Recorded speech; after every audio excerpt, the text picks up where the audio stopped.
Hey, welcome back everyone. So I just finished watching Carry On, which is trending #1 on Netflix right now. So you already know where my mind was kind of going when I was watching this. It reminded me of, even though the plot's not the same, is Die Hard, right? Because Die Hard, it's a Christmas movie, but it's not centered around Christmas, kind of like how this one isn't centered around Christmas, but it takes place during that time, right? And there's also scenes where Christmas songs play, right?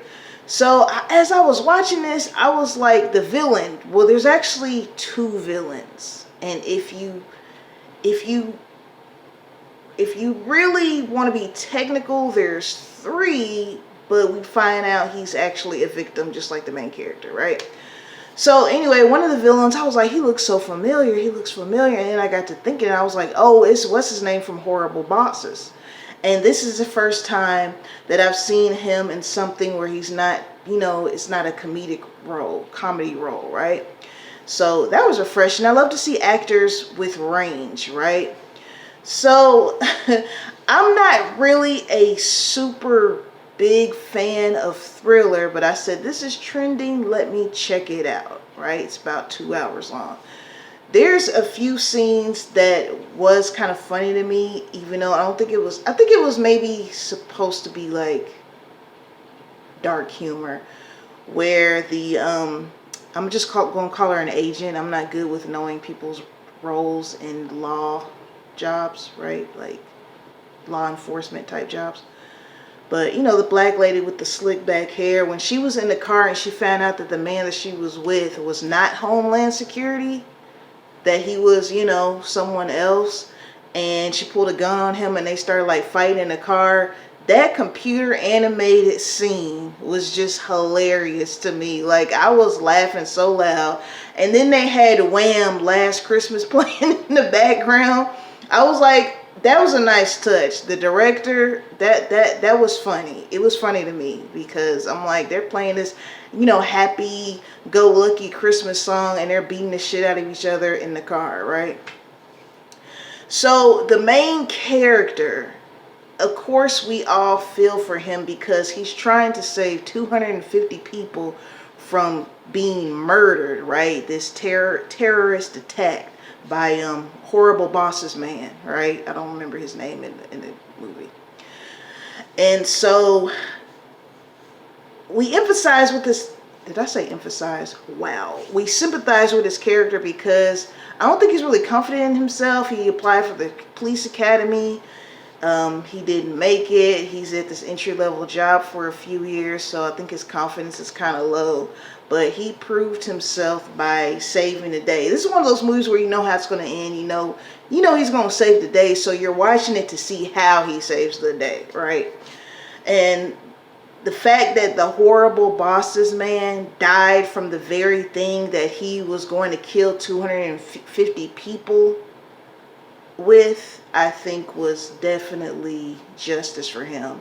And so we find out that there's this one person they're trying to kill on the plane, but they're going to take out the whole plane, some politician lady. And if you look at like a lot of terrorist things, that's a lot of times that's what it is. Like, they're targeting one person and they take out a whole plane or a whole building. It's very crazy. I can't say any other word, right? So as a thriller movie, I think this one was good at keeping things flowing. There's not a lot of lag going on. If you do see lag, that may be maybe at the very beginning. No, well, I can't even say the very beginning because it starts off pretty quick.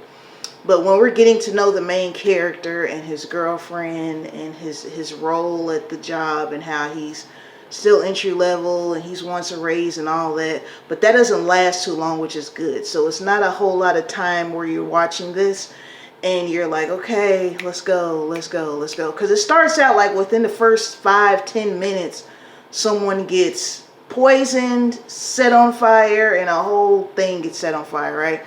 Now here's the part that I was just like, what? The whole time the guy, that Horrible Bosses guy, he was talking to the main character in this earpiece, right? he had the same attire the whole time. Black hat, black, you know, jacket. It's like you would think you would get some different clothes, a disguise or something, because after a while, you know, Ethan, that's the main character's name, he was like, yeah, he's a guy, black hat, black this, mid-50s, blah, blah, blah. Like, I didn't understand that part unless he felt so confident that he was going to see this thing through. Now, while I was watching this, I was like, is he going to not blow up, but kill everybody on the plane and die in the process? But find out later on that he actually had a parachute. So I guess he was going to set the bomb off or whatever and then jump out the plane.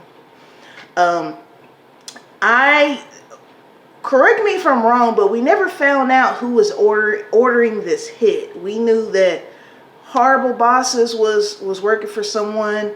The guy in the van that was working with Horrible Bosses was working for someone, but we never found out who like the head honcho was, right?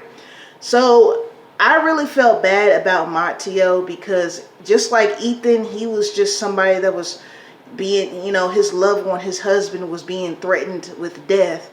So he had to do what he had to do. Ethan was being threatened with his pregnant girlfriend being killed. And the crazy thing is they weren't even targeting Ethan at first. They were targeting his coworker, which he had to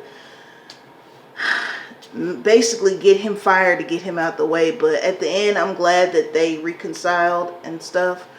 But and another thing I didn't understand is why they were targeting his coworker at first. I didn't get that.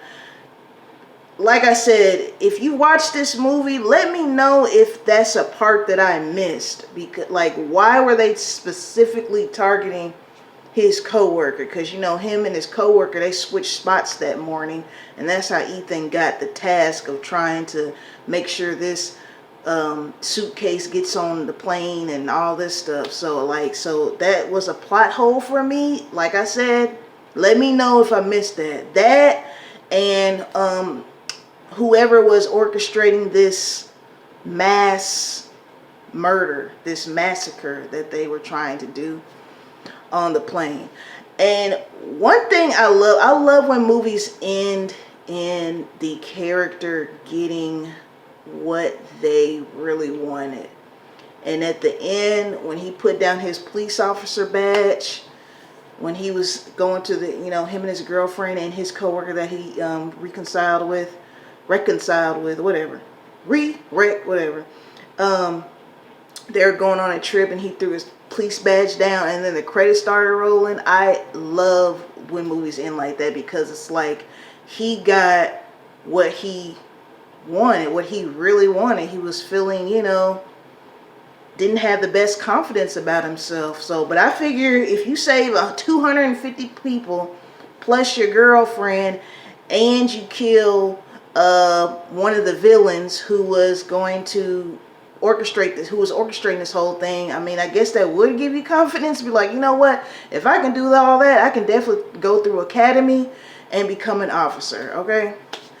So I liked it. Like I said, I'm not a huge thriller fan. I watched it because I said it's #1. Let me check it out. It might be worth reviewing. All right. Shout out to my 92 subscribers. Got another one. Shout out to my 92 subscribers. Shout out to the rest of you as well who are not subscribed. But you know you can by hitting that button for me, please.